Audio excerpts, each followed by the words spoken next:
Hour number 3, Overdrive on TSN2, TSN 1050. Jim, Tatti, Frankie Corrado, and Dave Feschuk with you. And Dave, Doogie was in here. He actually he carries the cologne with him. Yeah, he leaves a trail.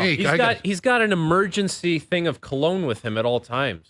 Like, how bad could it get? I'm never getting in his car. There's no way. I mean, it would take days to get rid of that. Unless he's trying to mask the smell of darts, there's no reason for him to have that much cologne. I gotta say though, that's Matty C with the darts. the three cologne.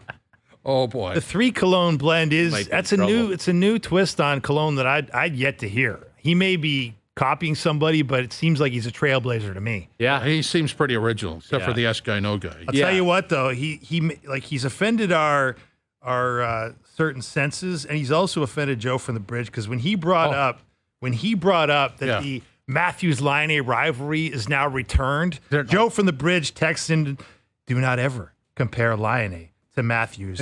All caps, ever. He got steamed. That is fair. Austin Matthews is one of the top 5 players in the NHL. The Leaf captain. Yes, and he's the captain of the Leafs. You've got to change the phrasing now. He is in tier 1 when it comes to players in the NHL. McDavid, Draisaitl, Matthews, Kucherov, Pasternak, McKinnon, Makar. Like, that's your tier 1, pretty much. Matthews is in there. Patrick Laine is nowhere on the face of tier 1, tier 2. Like, he has a lot of work to do. As much as this is a great story, for this to be an actual rivalry again, Matthews versus Laine's like, this is beyond an uphill battle for him to get back into this rivalry. But it will be cool.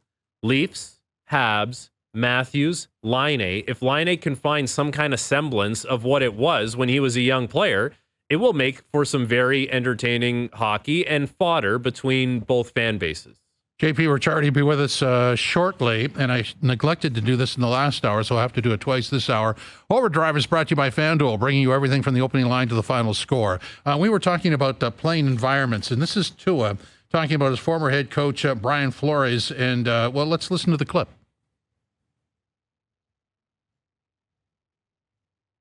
To put it in simplest terms, if you woke up every morning and I told you you suck at what you did, that you don't belong doing what you do, that you shouldn't be here, that this guy should be here, that you haven't earned this right, and then you have somebody else come in and tell you, dude, you are the best fit for this. Like, you are accurate, you are the best whatever, you are this, you are that. Like, how would it make you feel listening to one or the other? You see what I'm saying? And then you hear it, regardless of what it is, the good or the bad. And you hear it more and more. You start to actually believe that. I don't care who you are. You could be the president of the United States. You have a terrible person that's telling you things that you don't want to hear, or that you probably shouldn't be hearing. You're going to start to believe that about yourself. And so that's sort of like what ended up happening. And it was, it's basically been, 2 years of training that out of not just me, but, a couple of the guys as well that have been here since my rookie year. Okay, I got to say that there's a lot of truth to that, but I might add that at some point you actually know who you are, and when somebody keeps doing that, you understand that they're just offside, and you dismiss them. Does that make any sense? It does, but I understand what he's saying, where you almost start to believe the negativity that someone's spewing your way. And it's so easy as an athlete. Like, confidence is such a tricky thing because when you have it, you never want to let it go. And when you don't have it, you feel like you're never going to get it again. And when someone is constantly being negative in your ear, how are you supposed to play confident? How are you supposed to play free and not thinking about anything? Because I can guarantee you there were times where Tua took a snap and he stepped back in that pocket and he was trying to make a play happen and he heard some kind of negative thought in his head. And it was an interception or an incompletion, and he said something to himself, and that snowballed, and that, wore on him. And that's difficult, man. That's difficult no matter what sport you're playing, and especially the quarterback position. Well, as I was listening to that, I was wondering, is that Tua talking about Brian Flores, or was that Frankie Corrado talking about Mike Babcock? Yeah. I'm just kidding. But no, he didn't even talk to me. A little. He never really ran you down. He just ignored you? Yeah. Okay. Yeah. I'm just joking. No, I know. But, but that's like. But Mike Babcock had that relationship, and we certainly heard other Babcock players, that have been in his orbit talk about very similar things. I'll give you an example with and Torts. piling on. Like, I'll give you an example with Torts. Torts would be like that. Not like that. Torts would tell you exactly when you did something wrong or you're not supposed to do, and he was hard and it was firm, but it was mostly fair because when you did something really well, Torts would come down the bench and he was the first one to greet you when you got off the ice. Right. He made sure he told you, where it was a little bit of both. And yes, sometimes he could go a little too far, and we've seen that with the negativity and that kind of stuff. But to be fair, Torts was fair, and he would make sure the positive stuff was right there with the negative stuff. And that's the balancing act that those guys need to have. It can't always be negative, and it can't just be head games either. Coming up at the bottom of the hour, Michael Lombardi, former NFL executive and host of the GM Shuffle podcast, will be by. Right now, we're talking baseball. JP Ricciardi is here, former general manager of the Toronto Blue Jays. JP, how are you today, sir? Good. How you doing? JP, our producer, Doogie, he says he keeps 4 colognes in his car. Do you believe him? He keeps what? He has 4 bottles of cologne in his car at any time. Do you believe that that's true? Our producer, Doogie, said that. Is he single? He has a girlfriend. We call her Mrs. Doogie. Okay. Well, I wouldn't doubt it then. That's right. It's approved. We just had a clip on in the last 15 minutes about Chris Bassitt talking about the Jays and focusing on Ohtani and then not backfilling, which is kind of a conclusion most of us got to a couple of days after Ohtani. We hoped it wouldn't happen, but it did. What's your take on that? Well, you got to give the Blue Jays a lot of credit for going after Ohtani. I never thought Ohtani in Toronto was a realistic option. I think, one thing you learn about free agents, they need a staking horse in any kind of game, and sometimes they use a team to just drive what they really want to get. And I think the Blue Jays were kind of in a situation where they put their best foot forward. And I understand you have to because you never know if you have a chance or not until it's all said and done. But I think the Ohtani situation was a little bit unfortunate for the Blue Jays because they put so much time and effort into it that probably some of the things that became a factor after they might have been late to the party on some other people. So you can't blame the Blue Jays for trying to get Ohtani. Okay, so when you're trying to put together a deal like that and you're going after a megastar like Ohtani, like it's not every year a guy like that is available. So, of course, you're going to try and make your pitch. How hard is it after when you've spent so much time and resources in one basket to pivot and go to another one? Like, is it possible to make that happen quickly? Well, the problem isn't having the ability to pivot. The problem is what's available. When I was the GM in Toronto, one time, Paul Godfrey came to me and said, "Hey, I was just with Ted Rogers," and he said our payroll can go from $50 million to $70 million. And I said, "That's great." It was February 1st when he told me. What was I going to be able to do on February 1st? So I think sometimes with the Blue Jays, the situation, if you go after Ohtani, you can't be involved with 3 or 4 other guys because if they all say yes, you don't have the financial wherewithal to carry it. So I would say it's just a matter of timing. It's who's available and what's available. So we know who's available to them right now, JP, and that's the guys they've got. And we're having this constant debate around town about the way the Blue Jays should handle the contracts or the lack thereof, I guess, of Vladdy Guerrero Jr. and Bo Bichette. Let's talk about Bichette specifically because he's been the hot point lately, given he's in a down year, JP. How do you think they should proceed here? Should they be looking to trade this guy? Should they be looking to lock him up long-term at a lower price because he's coming off a down year? Or is that even realistic? How do you see the Bo Bichette Blue Jays relationship in the coming months? Well, Bichette has next year on his deal, right? And then he's done? Yes. Yeah. So I think that a young player like Bo Bichette is going to want to test free agency. I think he's very close to seeing the light at the end of the tunnel. I think when you want to get guys like Bo Bichette done, you have to get him done after year 2. We did it with Aaron Hill. We did it with Rios. We did it with Hinsky. We did it with Vernon Wells. And I think if you let them get close to free agency, they're probably going to test free agency, which blame the player. So I think the window to maybe extend Bichette is gone. Guerrero might be a little bit different. He may want to stay in Toronto. He may feel a little bit more comfortable there.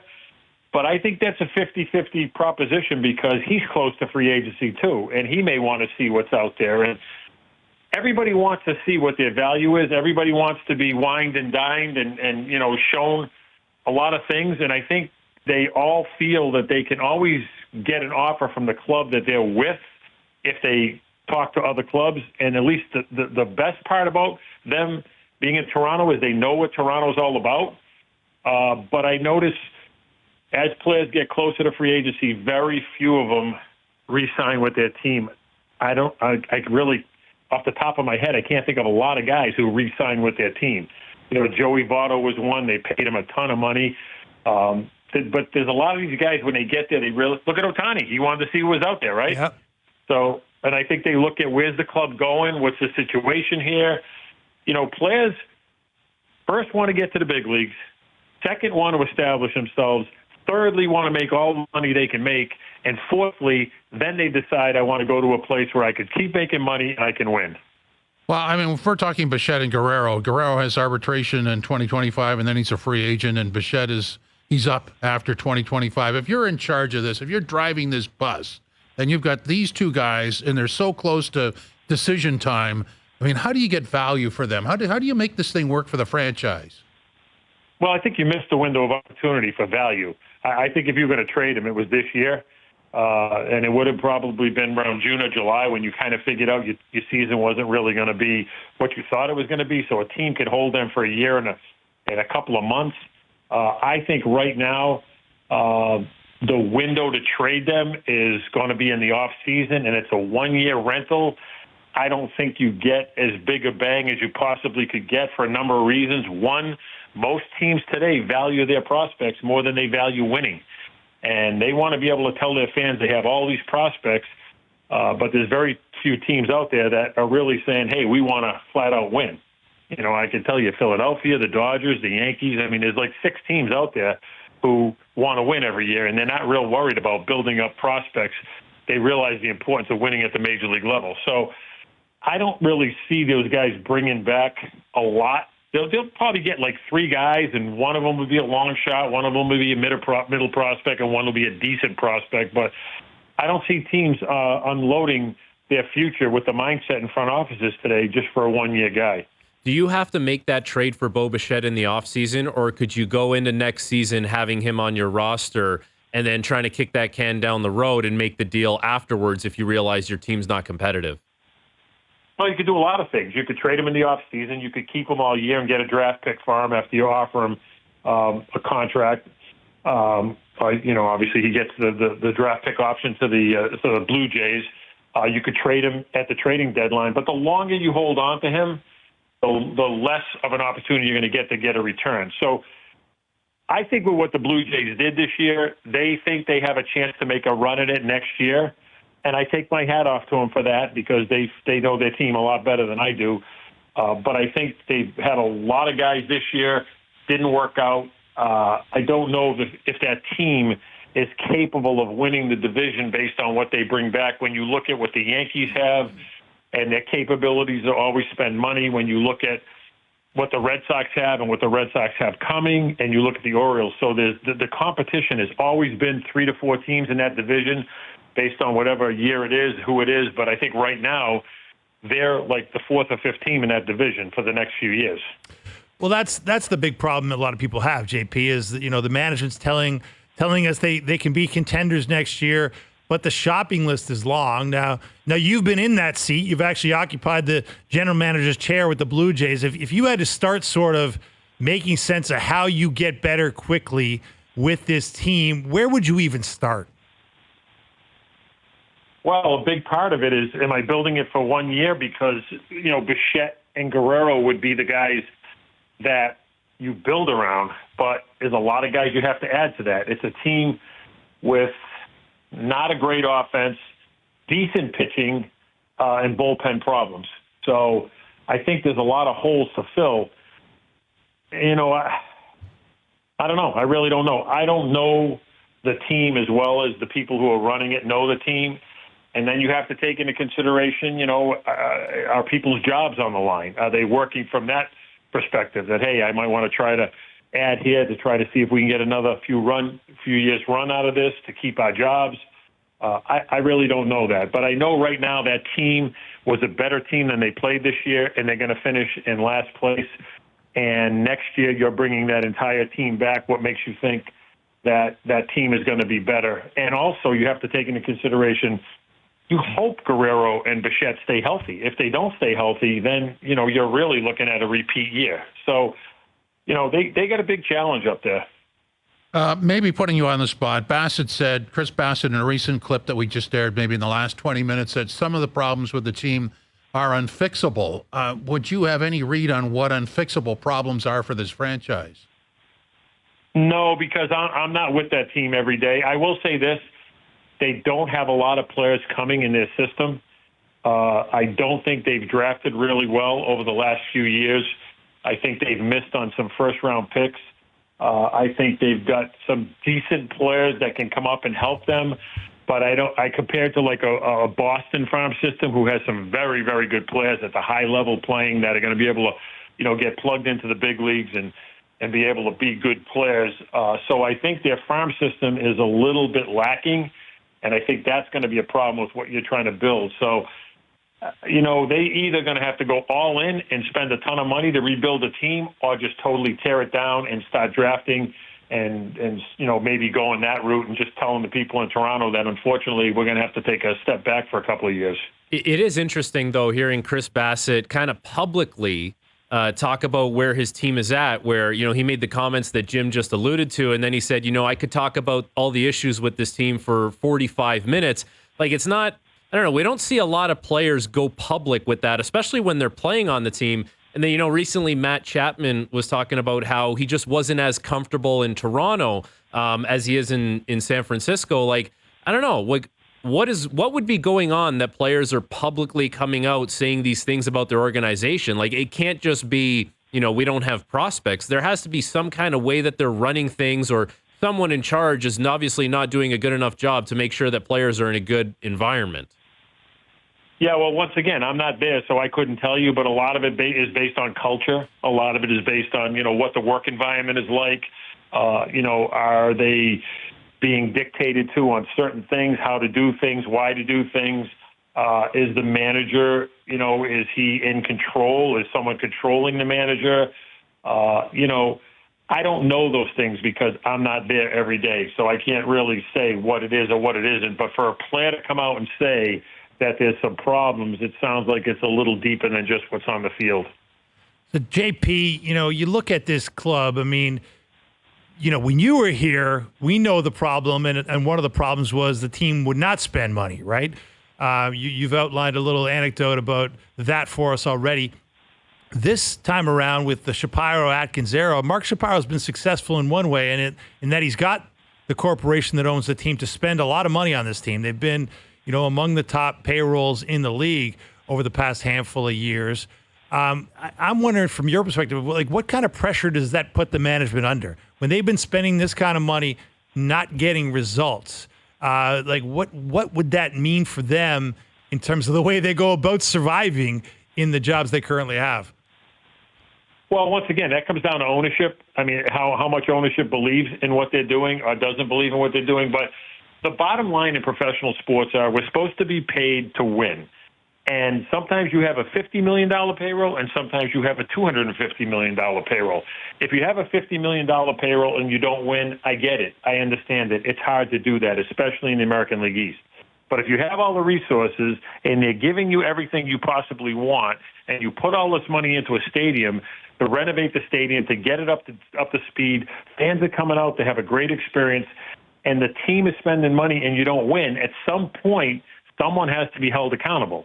And I don't care who you are, you yourself realize that, hey, I had all these resources and I couldn't get it done. That's the reality of professional sports. So, we could talk about process, we could talk about this, we could talk about that, but the bottom line is fans want to see a winner based on what the salaries are, what the payroll is, They really don't want to hear any excuses at that point. And as an administrator, you have to feel the same way. Hey, geez, I had all these resources. I realized a bunch of guys got hurt. I realized this. I realized that. But the bottom line is I had every possible resource at my disposal to make this team better. And, we couldn't get over the hump. Yeah, I'm with you. And that's why when we talk about Guerrero and Bichette, to draft these two guys, to have them come through your system and develop like that, and then not be able to either build around them or have them take you to the next level when teams around you are able to do that, that's kind of troublesome, isn't it? Well, they were drafted by the last administration. It wasn't this administration that drafted. Good point. So I think you have to look at, for whatever amount of years these guys have been there, what players have they put into the system that you could say, wow, their drafting and player development really worked. I think there's definitely some realistic questions to be asked. When you're in a place as long as these guys have been there, I think, they're honest, fair questions. I think we're all big boys, and we understand that, after a certain amount of time, we all get questioned on the jobs that we do and the things that we do or we don't. And I think, no offense, but why should they be different than anybody else who gets questioned? Boston, they get questioned. New York, they get questioned. They get questioned a lot of places. And I think, you have to be able to have some answers for that. So Paul Skeens is reaching his career high in innings. The Pirates aren't really going anywhere. Should they shut him down for the rest of the year? I think at some point they will, just the way they've handled him from the beginning. So I think the fact that they have not played well over the last 3 or 4 weeks, I think that they will eventually get to a pitch limit with him and just realize, okay, we'll get him ready for next year to stretch him out to be able to give us hopefully, 200-plus innings. So I wouldn't do it, but I believe that in today's mentality, they're going to really try to protect him. JP, the first thing I would do with Paul Skeens is walk up to him right now and offer him a 10-year contract. Yeah, I'm with you on that, JP. I was curious, JP, there was a story leaked out of ESPN about, sort of a grand scheme plan that's in the works, or at least under consideration for Major League Baseball, to eventually, not next year, not the year after, but down the road, try to work toward putting a pitch inning minimum in. In other words, if you're going to start a game as a pitcher, you're going to have to pitch a minimum 6 innings. Now, there'll be some exceptions to that according to some of the proposals, but the idea is to make the starting pitcher more prominent again than he is right now. How do you feel about that idea? I think it's great. I don't know if they're going to be able to, there's going to be a lot of things that they're going to have to work out. What if you walk on the mound and you go 2/3 of an inning and your team's getting pounded? That guy shouldn't have to be forced to stay in the game, because the ultimate thing for each team is to win the game. So there's going to have to be some parameters put in that, we can't just have this guy try to go 5 innings for the sake of having to go 5 innings with the chance of losing the game. So there are some things. I like the idea that they're trying to put emphasis back on starting pitching. I still remember the days when, people would say, hey, Roy Halladay's pitching. We're going to go see Roy Halladay. We're going to go see Pedro Martinez. We're going to go see CC Sabathia. We're going to go see Bob Gibson. I mean, I still think that that's really cool, especially for young kids who are pitchers, to say, hey, this is my guy, and I want to go see him pitch. So I think it's going to bring back – we still have to remember we're in the entertainment business. Fans don't want to see to be announced as the starter. They want to go and say, hey, I know who's starting, and I really like this guy, and he's one of my guys. And so I like that part of it. I think there's just a lot of things that they're going to have to work out. JP, thanks for stopping by. I think we all enjoyed the conversation. Thank you. Okay, guys. Thanks for having me. That's JP Ricciardi, former Jays general manager, host of the Brushback with JP podcast. As he mapped out the Bichette return, I'm thinking that's what they got for Kikuchi. I mean, that just doesn't work for me. No. This is a guy that's supposed to be a cornerstone of your franchise. And if you do turn around and trade the guy, it can't just be, a couple pieces that are here for the short term. Like, that's got to be something that sets you up. But to his point, the longer you wait, the less of a chance that actually has a chance of happening. That's a nightmare scenario for a guy that you've invested all this development in. He's been with you going into his 7th year. Plays a premium position. Has fan appeal, has performed for you. I mean, the guy's led baseball in hits a couple of seasons. At the high point, what he is. He's from a baseball family. He checks so many boxes. And to lose him for what JP described there, I think, and you very well compared to the haul for Yusei Kikuchi. It's nothing short of a massive disappointment for a fan base that would have expected far, far more. Well, and if he's saying, the time to do that was in the summer, then everybody else knows that. And maybe that's what Chris Bassitt was saying about some of the infixable things are that the time has passed to make the move for the betterment of the franchise. And everybody knows that, and that's just not good news. It really isn't. No, it's not. It's a tough scenario, and as JP said, like in great JP fashion, it comes a point where you got to explain yourself as a management group after so many years of no results or less than satisfactory results, and a year like this where it's, you fall through the floor of what the results should have been. Yeah, there's some explaining to do.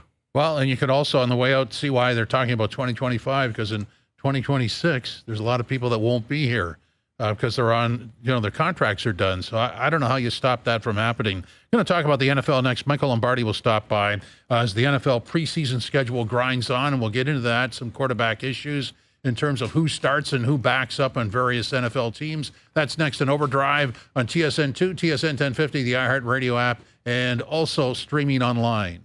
Overdrive, final half hour for a Monday. Jim Tatti, Frankie Corrado, and Dave Feschuk from the Toronto Star subbing for the regulars who will be back in the fall. Let's talk football now. Michael Lombardi is here, former NFL executive, host of the GM Shuffle podcast, talking about NFL preseason. Michael, how are you today, sir? I'm doing really good. If my dogs wouldn't bark, I'll be really good. Barking. Wow, Sparky's upset. Wow. Very protective. They're Italian. They love to speak. So yeah, there you go. Well, join the club. There's a couple of Italians on this panel too, so we understand that. The NFL preseason is underway, so let's deal with the Patriots. In terms of their quarterback situation, how do you see that playing out? I think there's really no short-term solution other than Jacoby Brissett. I don't think Drake May's ready to play, and I don't think you want to put him in a situation behind an offensive line that's in flux, to be polite, and really ruin his confidence and start him off in his NFL career on the wrong foot, like happens to a lot of quarterbacks who fail to make it, So I think it's Jacoby Brissett. They signed him with that intent. I think that'll be the plan. And look, they've got to get their offensive line in gear. They're going to have to play better in a lot of different areas, and they're going to have to overcome the loss of Coach Belichick, even though when you watch that documentary, it was like Belichick wasn't there for 23 years. Hey, bro. Michael, speaking of coaches and the effect they can have on a team, we were just listening to the clip from Tua Tagovailoa talking about his relationship with former Miami Dolphins head coach Brian Flores, and obviously not a very kind assessment, to say the least, from Tua, talking about the constant negativity that he alleges Flores put into his ear, essentially called him a terrible person. What do you make of that? Like, do you believe that positivity from a coach is important? And what does it mean for Flores' career? Because he's still in the league. Can this damage a guy going forward?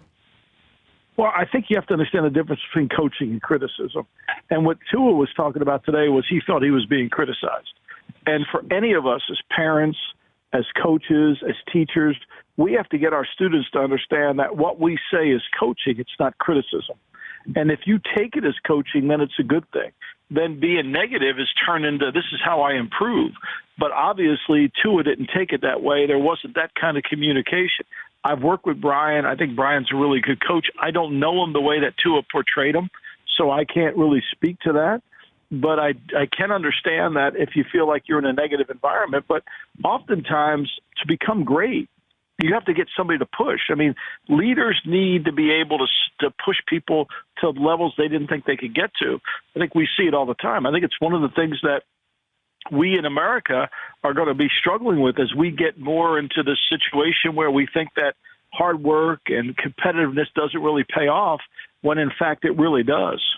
So what was the secret sauce for a guy like Belichick? Like, what made him so good at pushing buttons where, obviously he was working with the best quarterback that's ever played the game, but I can't imagine he was saying what Tua is alleging Brian Flores was saying to him. Like, where's that happy medium live? Yeah, well, Tom wanted to be coached hard. And Tom understood that the culture in New England was predicated on him being treated like one of the other players. And Tom really loved that. I think if you listen to Tom's Hall of Fame speech, what he gave when he was getting inducted in the Patriot Hall of Fame, he basically gave the speech about hard work, competitive, get every day. Belichick was on Pat McAfee today talking about how Brady was the hardest worker his rookie year when he didn't even play. So I think great players want to be coached. Now, there's that fine line that obviously Tua thinks that Brian Flores crossed. But to get the maximum out of anyone, you've got to push them. And sometimes that requires them to take coaching really well. I think Michael Jordan understood that as well. Great players want to be coached. They just don't want to roll the ball out and say, let's play. Michael, sorry, I want to dive into the Nathan Rourke situation just because he's back with the BC Lions. And I think we all understand that the hierarchy of the NFL, that you have to have certain credentials. But do you think he got a fair shake? No, I think oftentimes what happens to a lot of quarterbacks, they don't have sponsorship. I mean, let's just go through Trent Green's career. He gets drafted in an eighth round of a draft. We no longer have 8 rounds by the San Diego Chargers. He goes up to Canada. He can't play in Canada. Cam Cameron is his coach from Indiana, is now on the Washington coaching staff. Cam takes him to Washington. Now he's got sponsorship. Now he's got somebody who believes in him. And now they start coaching him. And all of a sudden, now they keeps working with him. And the coaches like him. Sponsorship is a huge element. Nathan probably had nobody that really sponsored him. Nobody that was willing to stand on the table and say, this guy's going to be really good. What they often do in the NFL, and they do in a lot of businesses, is they look at your past and say, well, you're a free agent. You're not going to be anything better than that. And you don't give people a fair chance. I think one of the strengths of the Patriot way when Belichick was there was everybody makes their own way and see what they can do. Well, I'm wondering what you think, Michael, of the guys trying to make their own way at the quarterback position for the Pittsburgh Steelers. You got Justin Fields, you got Russell Wilson, and preseason results. Let's not read too much into them, but neither of them is exactly looking like a impending Pro Bowler. How do you think Mike Tomlin and the Steelers are going to react to the quarterbacking situation as it is? Well, I mean, look, Russell was horrible. That's being polite. But that wasn't all on Russell. His right tackle didn't block anybody. That made it really hard for him to operate. But Russell hasn't played well for 2 years. So you have to be concerned. What you see in August is if it's a problem, don't think it's not going to be a problem in September. So Mike Tomlin has a tough decision. Now, Justin Fields comes to the game, and he didn't really play much better. And I think the old John Madden line applies. When you have 2 of something, you don't have anything. Right. And I think that applies to where the Steelers are. For me, if I were Omar Khan, their general manager, I'd be wondering, will we be better off with Ryan Tannehill under center? He knows Arthur Smith's offense. He's had success. He's been sitting out. He can actually run this. Justin Fields is a wonderful athlete. However, he doesn't stay in the pocket. The rhythm of the offense doesn't stay together. And I think Russell is past his prime. I think Russell's like the great boxer who's still boxing but doesn't have the same punch. Would you say that Mike Tomlin's streak of non-losing seasons would be in jeopardy because of his quarterback situation? Look, was there a worse quarter? I mean, last year it was horrible. I mean, last year Mason Rudolph. Look, Mike Tomlin's too good of a coach. One of the things that you have to do at this time of the year in the National Football League is you have to sit in your office as a head coach. Lonely place.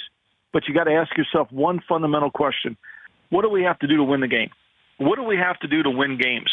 And I think Mike's probably the best at answering that question. They'll play good defense. He'll play the quarterback who won't turn the ball over. He'll improve that offensive line, and he'll get the game to the 55-minute mark in the fourth quarter and find a way to win.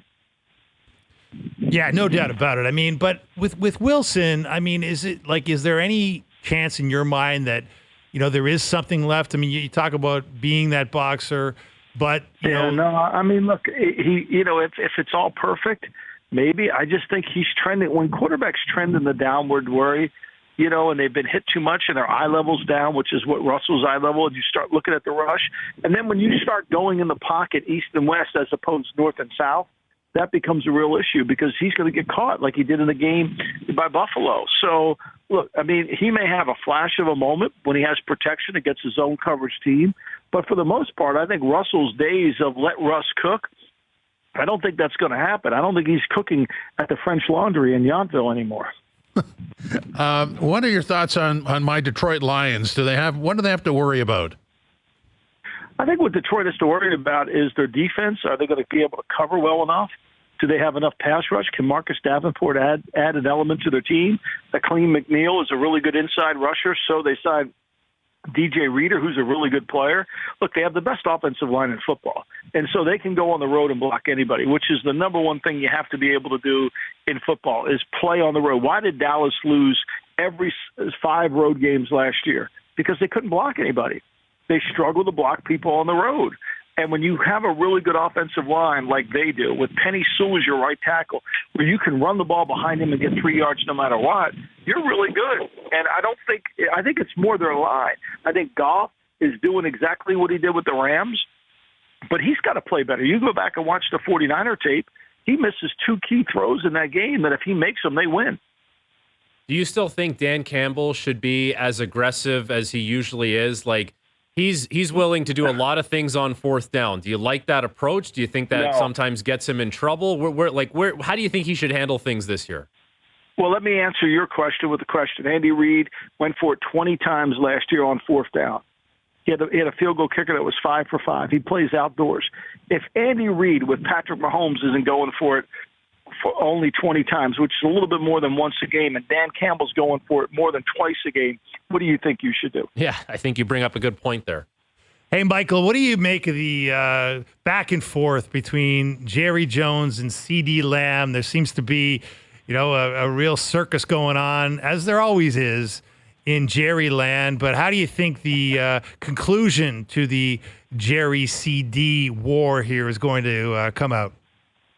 I wrote a column for VSiN.com online, and I talked a little bit about the last game against the Packers, where really Dallas wasn't ready to play. They didn't play well. Nobody played any good. Mike McCarthy didn't coach well. And I think where Jerry got to the point as an owner is, what am I going to do rewarding people with heavy contracts when nobody played good? Like, I'm just rewarding guys that played poorly and looked like they were out the night before. Now, he'll get CeeDee Lamb done. He certainly will get him done, but he's not going to go down. He's not going to just cave over. This is a negotiation. They want CeeDee Lamb. I was told today CeeDee Lamb had no interest in going to Oxnard. So maybe the holdout was more about real estate than it was about anything. So they'll get him done. Eventually they'll get everybody's worried about Dak Prescott. Where's Dak Prescott going to go? Is he going to go sign with the Raiders? Are you going to leave the Cowboys starting quarterback job to go to the Raiders? I doubt it. You going to sign with the Giants? Their tax rate in New Jersey, where I live, is way higher than the state of Texas, which doesn't have it. So the Giants would have to overpay by a lot just to even entertain it. He's not going there. New Orleans is $90 million over the cap next year. He's not going there. So Jerry knows that his competition aside Dak is Dak. That's it. And Jerry's a good talking negotiator. And the money's going to be expensive, but I'm sure Jerry's prepared to pay it. But he's not prepared to pay it right now and say, "Oh, Dak, thank you very much. You played so well in that wild card game. I can't wait to give you a check for $200 million." The highlight shows were full of the Mahomes behind the back pass. What do you make of that? I mean, it's just a great player, instinctive. I think it's what I call a crib thing. When your mama lifts you from your crib, you play quarterback or you can't. And that's something you can't teach. That's spur of the moment. It's like a great point guard, right? Yeah. They can't explain why they do something, but they do it. And I think that's the way Mahomes is. Michael, thanks for your time. Really appreciate it. Thanks, guys. All right, bye-bye. Michael Lombardi, former NFL executive, host of the GM Shuffle podcast. I mean, that's true. That's how you would describe a goalie, right? The goalie out of the crib is making saves, or he's not. Jimmy, you can either grow a mustache or you can't. There's no in between. You come out of the crib, you either can grow a mustache or you can't. I spend time on my baby pictures drawing in the stash. You did? Yeah. I'm not surprised by that. Yeah. It's impressive stuff, man. It really is. It's but I wonder, as we saw the Chiefs struggle all last year, right? Like, it was up and down all throughout the regular season. Yeah. And they really just fired it up at playoff time and, came in as underdogs almost every week and defied the critics. But they got that in them for 3 in a row? I mean, it just hasn't been done. That's always a dangerous part for any successful franchise, is when it sort of shows up on demand and then you don't know, like, can we do this again? And most of the time the answer is no, but you can't turn your back on the players. It kind of feels like it has Patriots vibes, in the sense that as long as everyone around Mahomes does their job to a certain degree, That guy can take his game to another level. Like seemingly every year, every week in the biggest moments in the biggest games, he's the guy you don't want to bet against because he knows the playbook better than anyone. He can execute better than anyone. And it's like everyone around him, just do your job. And that's what made the Patriots so great. And that's what's going to make Kansas City so great as they try and go for 3 in a row. Yeah, he's the difference maker, right? And everybody that doesn't have him just scratches their head and say, how do we get something close? But there really isn't anything close in clutch moments. Remember last year, it was week 1, and Collinsworth was kind of, he's always pumping up Mahomes, right? But he was saying something along the lines of, now we're really going to see how good Mahomes is. And he was more talking about how doesn't have all the weapons that he usually has. Like he's going to have to carry a lot of that himself. And it goes from week 1, Collinsworth saying that, and he took some heat for saying that, to winning a Super Bowl. So what does Mahomes have up his sleeve a year later? Like, are there more weapons, less weapons? Is he going to have to do it all himself? All I know is when it's the bigger moment, that guy's ready to go, and he can execute, and a lot of people, they don't have that. They don't have what Mahomes can do. That's a sign of greatness. What do you do when things are starting to fade and how you pull out the victory or the championship when people don't think you're have that ability, but you do. So that's you're seeing a guy blossom. We'll see where that goes. Overdrive is brought to you by FanDuel, bringing you everything from the opening line to the final score. Best picks or best bets are next on Overdrive, TSN 2, TSN 1050, the iHeartRadio app, and streaming online. Oh, yes, guy. You always wait for the drummer. Always wait for the drummer. You ever do FM radio? No. Sorry for asking, guy. Yeah, sorry. No, but you always wait for the drummer. He could have. I could have, yeah. It just didn't fit. Anyway, today's best bets are powered by FanDuel. Make your picks and assemble a same-game parlay in seconds on the FanDuel Sportsbook app. Doogie, take it away. All right, guys. We're going to go MLB baseball action tonight. We got the Blue Jays. We got the Cincinnati Reds. The Dome's open. It was cold out there today. Dome's open, though. Yep. So we'll see what this game entails.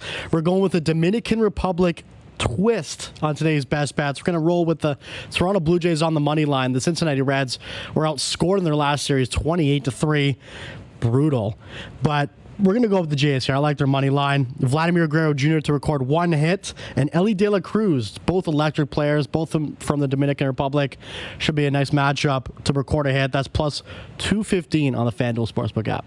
Well done. Today's best bets are powered by FanDuel. The first inning means as much as the ninth when you bet baseball in the FanDuel Sportsbook app. Please play responsibly. Must be 19 or over and physically located in Ontario. Yes, guy. So we got Laine to the Habs. Yes. Tomorrow we're going to get some offer sheet resolutions, hopefully. Oh, I would imagine. It has to be tomorrow. It has to be tomorrow. Yeah, not bad. The only question is, how many colognes will Doogie wear tomorrow? Yeah, do you have you ever done 5 every day? There's like a change. Like a change in my cabinet. I have about 8 rolling right now. Okay, so you have 8 in the cabinet. 8 in the cabinet. You have 1 in your bag that you showed us. You keep with you at all times. All the time. You're always all strapped. the time. I feel bad for JP sometimes. It smells like a nightclub in there. And then in your car, you said you had 4. Car, there's 4. And they're all different. All different. Really? Are they in some sort of dispenser? I mean, is there some sort of gadget here? No. Dude, you're like a chemist. Literally. You're a cologne chemist. Like I've upgraded through like my early school years. It was like Axe, like the Axe spray, and now it's kind of upgraded a little bit. Like how much money you got tied up in colognes? I can't really disclose that, but it's not healthy. It's not a small amount. No, it's not. Wow. Yeah. So you play cologne roulette every day. Sometimes like I got the spinner going and I pick the one. Wow. Yeah. Some people dress based on their mood. Doogie sprays cologne based on his mood. Literally. There's some winter fragrances and summer fragrances. Okay, so I'm going to do this for a specific reason. Okay. You listen to vinyl, right? No. You don't? No. Wow. I thought You're an Elvis fan. What do you mean? No, you there's no vinyl. There's no vinyl. No vinyl. No. Okay. Wow, I thought maybe No cologne vinyl in and the vinyl house. might You be. kind of knew that answer, though. Yeah. Well, but he was into Elvis, so He's I an thought old maybe. soul. That is true, but no vinyl. Really? Did you ever have like a Walkman or an MP3 player, or did you just walk right into iPods? It was just an iPod. Yeah. An iPod to an iPhone. That's mostly it. Simple life you've had, Doogie. Yeah, no transitions. Yeah. Essentially, yes. No transitions. Wow, that's kind of weak, isn't Straight to the point. Yeah. Okay. Well, we'll do this again tomorrow, right? You got it. Okay. So we had fun today. It was good. It Frankie's was good. I feeling think back. Dave and I are, we had a little bit of an argument. Not an argument, but It was good back and forth. good back and you forth believe on in Laine. Laine? I'm a little less convinced. all right. We'll see how it plays out this year. We'll keep tabs on it. Let's do that. AB's in tomorrow, so I guess we're left with we're going to do this again tomorrow at. 4 p.m., Jimmy. We'll chat then. Yes, we will.